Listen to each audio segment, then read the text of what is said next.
dhammaan muwaadiniinta Soomaaliyeed meel kastoo ay joogtiin waxaan idin leeyahay fiidnimo wanaagsan. maanta waxaan halkan u soo istaagay in aan idin kala hadlo riyo muddo dheer aan ku riyoonaynay oo rumoobi doonta saacada kadib haddii Allah raalli ka noqdo. waa riyo aad u muhiim ah, taariikhi ah, saameynna ku leh mustaqbalka dowladnimada iyo dimuqraadiyeynta xukunka ee dalkeenna. waa arrinta doorashada golaha deegaanka ee gobolka Banaadir oo qorshuhu yahay in ay qabsoonto haddii Allah raalli ka noqdo maalinta berri ah ee Khamiis 25 Disembar 2025 oo ay naga xigto saacado kooban insha Allah. walaalayaal, tan iyo markii la ii doortay xilka madaxweynaha jamhuuriyadda, aniga xukuumadda, golaha wadatashiga qaran, golayaasha sharci dejinta dalka, waxaan dadaalkeenna isugu geynay sidii ay dalka uga dhici lahayd doorasho qof iyo cod ah, loogana gudbi lahaa hanaankii dhowr qof ay go'aanka uga gaari jireen aayaha xukunka dalka iyo cidda xilka qabanaysa iyo cidda xilka weynaysa. bilowgiiba annagoo ku jirna dagaalka khawaarijta, dadaallo diblomaasiyadeed oo lagu difaacayo midnimada dalka iyo dadaallo kale oo qarankeenna dan u ah sida ku biirista suuqa bulshada bariga Afrika, qaadistii xayiraadda hubka, ka mid noqoshada golaha ammaanka, sahminta shidaalka iyo khayraadka dalka. haddana waxaan isku howlnay in aan diyaarinno sharcigii doorashooyinka qaranka, sharcigii xisbiyada iyo dhismaha guddiga qaran ee doorashooyinka oo dhammaantood lagama maarmaan u ah hirgelinta doorasho qof iyo cod ah. alla mahadii howlahaas oo dhan way noo hirgaleen.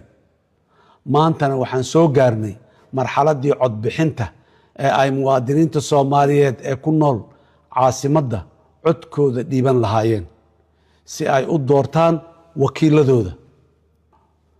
ku dhowaad 1 milyan oo muwaadiniin Soomaaliyeed ah ayaa isu diiwaan gelisay in ay codkooda ugu dhiibtaan doorashada golaha deegaanka ee caasimadda, kuwaas oo maalmihii la soo dhaafay qaadanayay kaarka codbixinta.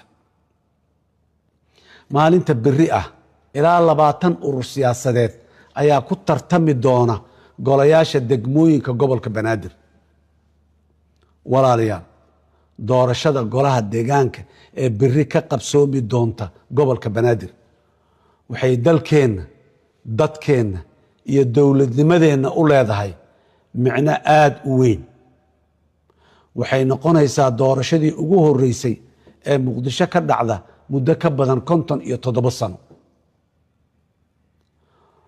waa taariikh mudan in loo dabaaldego. waa tusaale xoog badan oo muujinaya sida dalkeenna u soo kabanayo, dowladnimadeennuna u dhismayso. waa markhaati fur caddaynaya in caasimaddu ammaan tahay.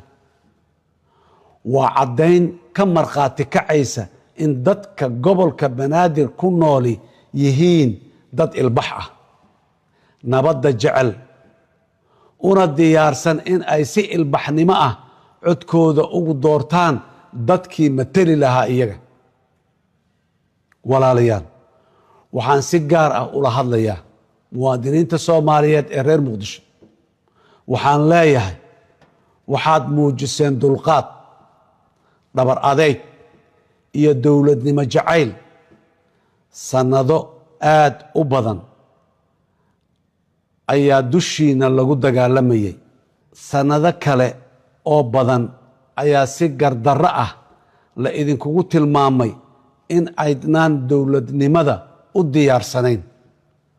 runta biyo kama dhibcaanka ahayse waxa ay tahay in shacabka gobolka Banaadir yihiin dad dulqaad badan, dowlad jecel, naf iyo maalba u huray qarannimada iyo wadajirka ummadda Soomaaliyeed. waxaa la soo gaaray wakhtigii shacabka muqdisho cabiri lahaayeen rabitaankooda.